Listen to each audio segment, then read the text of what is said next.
just wanted to bring you up to date, kind of on what's going on. So today is Di's birthday. She's having a good birthday, and she's also having a very, very good month. Let me fix this camera while I'm doing this. She's also having her best month for the years, the way she described it to me. So it looks like I need a haircut. I got my wings. So now I can start flying around the room. That's how I determine when it's time to cut my hair, when I see the wings. But it's time to cut the hair. So anyway, um, today's her birthday, and she's having an excellent, excellent month. Um, for gross sales, now she tracks this stuff every month, and I just go back and do a general overview. Like I went in 2 weeks ago and figured out where I was for the year, and that's how I do it. And she goes in every single month and tracks this stuff, and she is about $600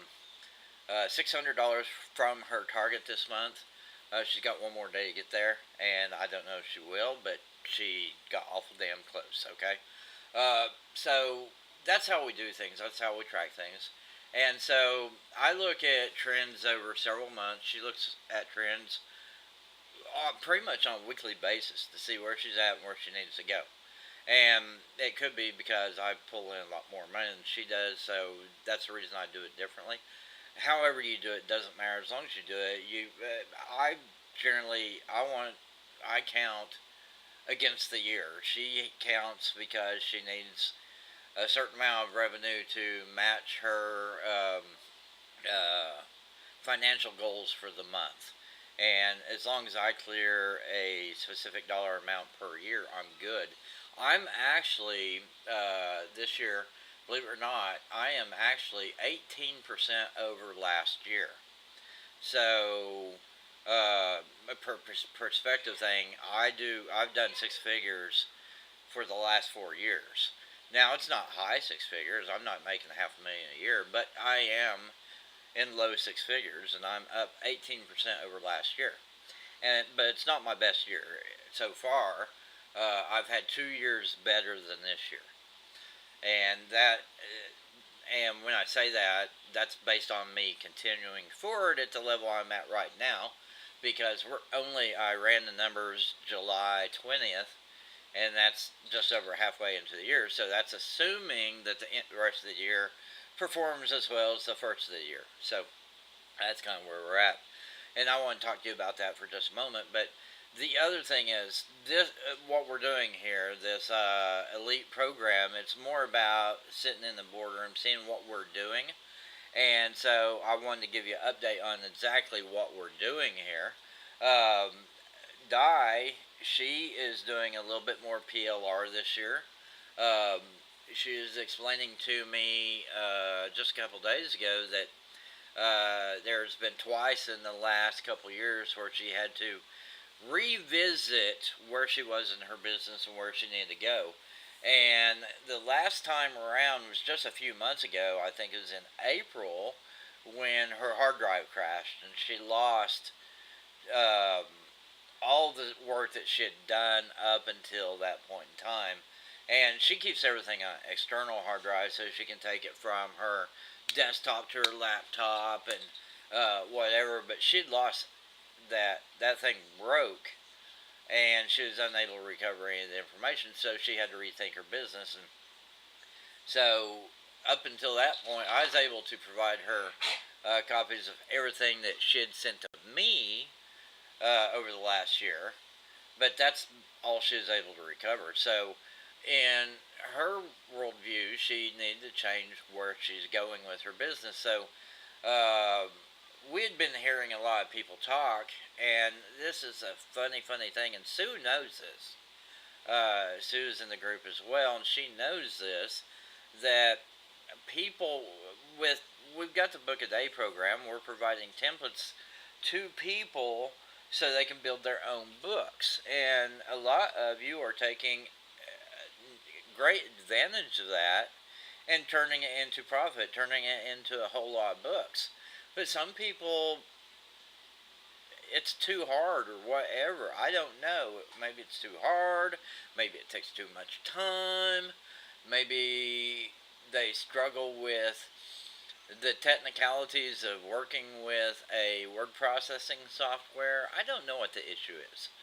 But we do know that a lot of folks think that the book a day system is too hard. Now, Gary, he joined in November of last year and produced 125 books in his first month. It can't be that hard, right?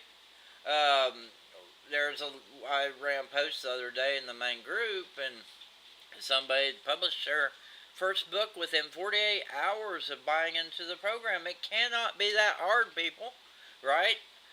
And those of us in the elite group, we know it's not that hard. But people out there in the real world think it's too hard. And I say real world, it's sort of like that 99% post I did last week, where out of all the people who want to do journals, only 5% will take action on what they've learned and produce their first book. And then the people who are continuing to publish 6 months later are in the 1%, and the reality is only 1% of people who undertake any activity will become successful with that activity. And I point that with the journals, I point that back to what we're because we gotta keep throwing stuff out there. We gotta keep making inventory available for the world to purchase. If we don't provide them inventory, they can't give us money. So we keep producing stuff so we can give people the variety of choice, so that they can find something to buy from me. And a buddy of mine, he is in a particular industry, and I've always told him I would not reveal his niche, and I won't reveal his niche. But the point of it is, he is in a particular niche, and he's got like 2 competitors worldwide. But it's a decent revenue industry. He grosses, now he's not the biggest, he's the second biggest in the genre. It's not books. He's the second biggest selling company out of 3 companies who sell this particular product. And his U.S. manufacturers went out of business, so now he gets all of his product from China. So, and that's the only place he can get, because there's nobody in the United States manufacturing that particular product. So he goes to China, and when he's buying it and selling it in the U.S., he was paying roughly $42 a unit and selling it for $89. And the funny thing was, one of his, at the time, there were 2 manufacturers of that particular product, and one of them had gone under. They just closed up shop like 6 months before, and then the second one came along and called him on the phone and said, "Hey, I just want to let you know that I didn't intend on shutting down business, but here's what happened. I couldn't make my bank notes, and the bank seized my business. So I wanted to let you know that there's going to be an auction on X day, and if you come into that auction, you can bid on what's left of my inventory, and there's like 5,000 units left in my inventory." And so, now, dog! Sorry. So, the guy who owned that business was thinking, okay, I'll call all the people who'd ever purchased from me before, and I'll get them into a bidding war, and then I can pay back the bank more of the money that I owe them, because I owe them, $100,000, and I've got 5,000 units. I should be able to clear, if they get into a bidding war, I should be able to clear what is owed to the bank. And my buddy is a little bit, he is a wheeler and dealer from way, way back. And he's a little bit, he's a redneck, but he's not a dumb redneck. Not by any measure of the word. And so he gets on the phone with, as soon as he got off the phone with the guy who owned the company, had just been seized by the bank. He got on the phone with his top competitor, and he's like, "Dude, hey, have you heard from so and so yet?" And the guy's like, "Yeah, he called me this morning, let me know that the bank seized his assets and that there's going to be an auction on X day." And my buddy tells him, he says, "Well, there's two ways this can go. You and I could go to that auction and we can bid against each other. And at the end of the bidding, one of us is going to drop $50 or $75 or $100,000, and we'll get all that inventory. And then one of us will have all the inventory and be out all this money, and the other one will be completely out. But if you and I work together, and that's the key, if you and I work together and we don't bid against each other, then we could probably pick it up for less than $5,000, and then we can split the inventory and split the cost. Are you game?" And the competitor was smart enough to see a good deal. So they went to the auction. Only one of them went to the auction. They had a deal, a gentleman's deal, even though they're in different parts of the country and everything. It was a handshake deal. And that handshake deal is as good as gold. And so the other fellow went to the auction, and they paid $3,200 for $100,000 worth of stock. And then they split that cost between them. So both of them spent $1,600 to get $50,000 worth of stock. And then my buddy sold that stock online for the next year and a half. And then before he ran out of stock, he was over in China. He didn't actually go to China. He's talking to people in China about lining up new product in the same genre. So whereas he's paying $42 for his product manufactured in the United States, now he pays $14 for the same product manufactured in China, but he has to buy 1,000 units at a time. Not a big deal. He's doing that.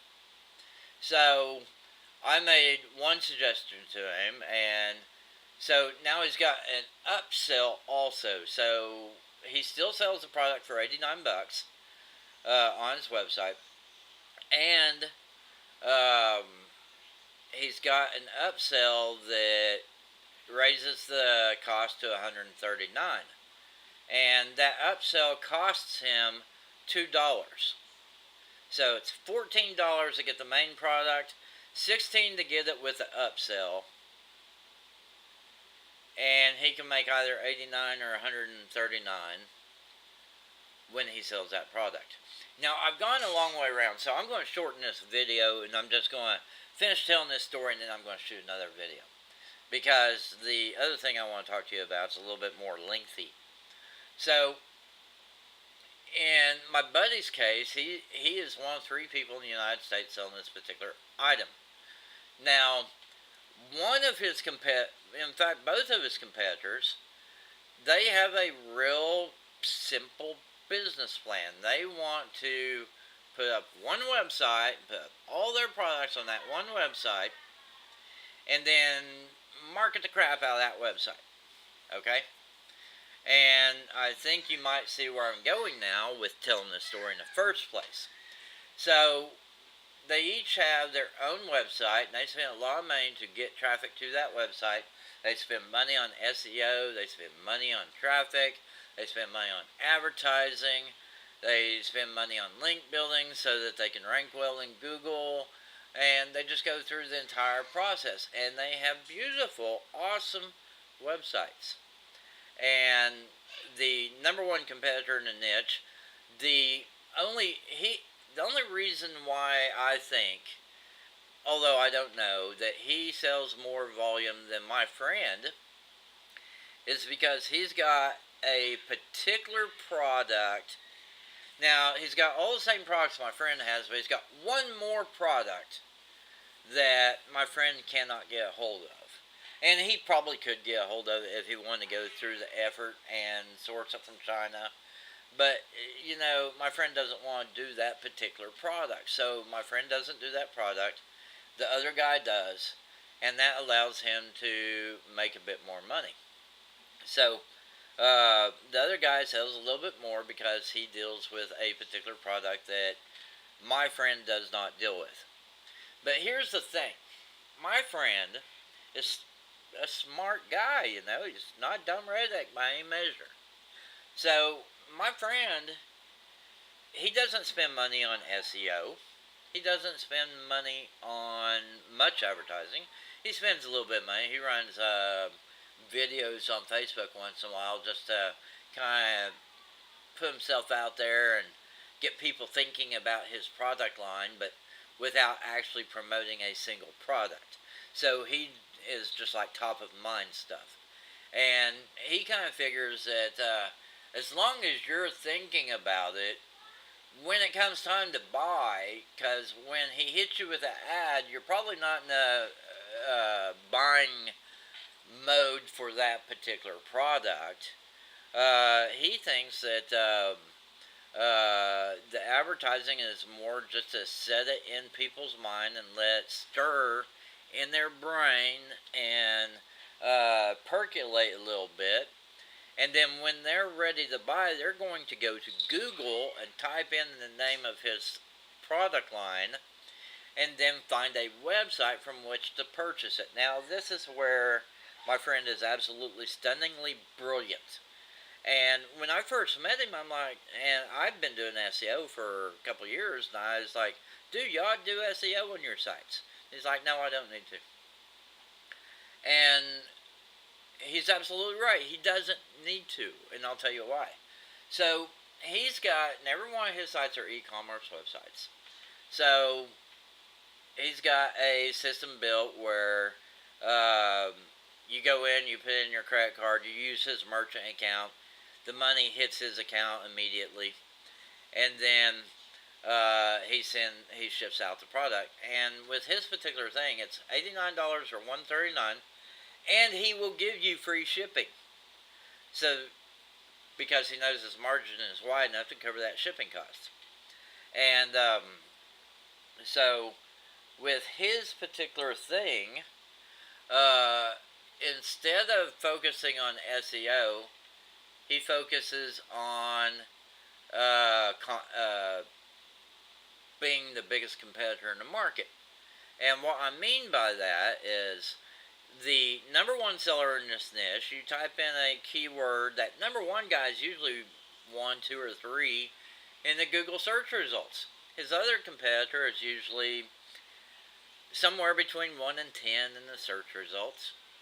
And so that leaves 8 slots on the front page of Google for 8 other companies to provide access to those products. So my friend, he just builds 8 more websites. So he wants to position himself for whatever keyword you're searching.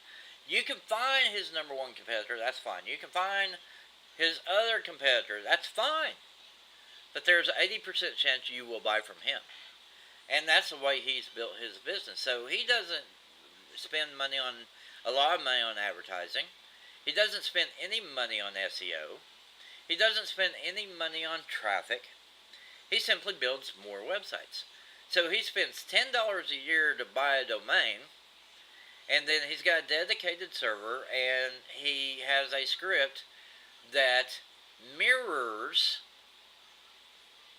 the content from that other website. But he's got a few key things in that script that he has to fill out that's going to make this version of the website different from that version of the website.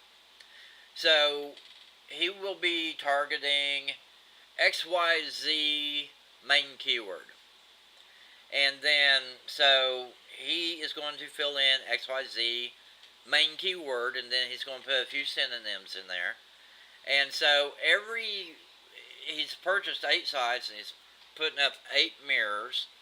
But all those 8 mirrors are completely different from each other. So, whereas one of them will focus on this submodel here. So when I say a line, it really is. He's got one product with 140 variations. And so he will put up one site that focuses on keyword A, which is when he did his keyword research, he does like 20 minutes of research. What are the top keywords people are using to search for this particular product if I were searching for this particular product? So he takes his target keywords, sticks it in the Google Keyword Planner, and gets a list of the ones that seem to have the most traffic and writes them down in a Excel spreadsheet, and then builds one website around each of those keywords.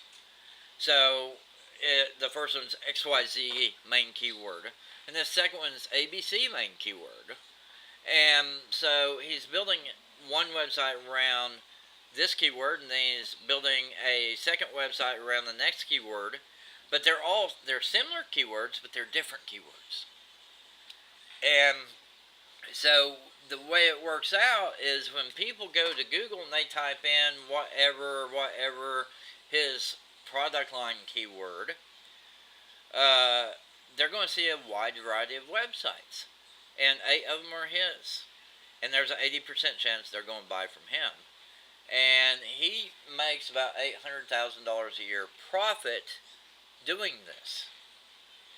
And this is something we can apply to journals even. So let me put it in perspective of journals, how he builds these websites. So one of them would be the prayer journal website. Okay, and then he will do and let's do the 10 websites based on the prayer journal. So he's got the prayer journal website. He's got the Christian prayer journal website. Then he's got the Catholic prayer journal website. And then he's got the Protestant prayer journal website. Then he's got the Baptist prayer journal website. And then he might have the Book of Matthew prayer journal website. And then he's got the Book of Psalms prayer journal website. Then he's got the Christ prayer journal website. Then he's got the Jesus prayer journal website. So as you see, and then Apostle Paul prayer journal website. Or the Book of Genesis prayer website, prayer journal website. So as you see, I've built out 10 spin keywords off a prayer journal. Okay? Then the next one is going to be a health journal.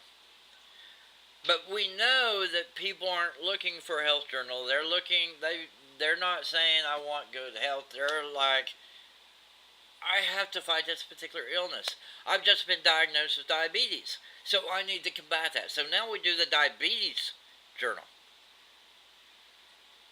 And then somebody else is going to come along and they've got, I've got heart disease. So they're doing the heart disease health journal.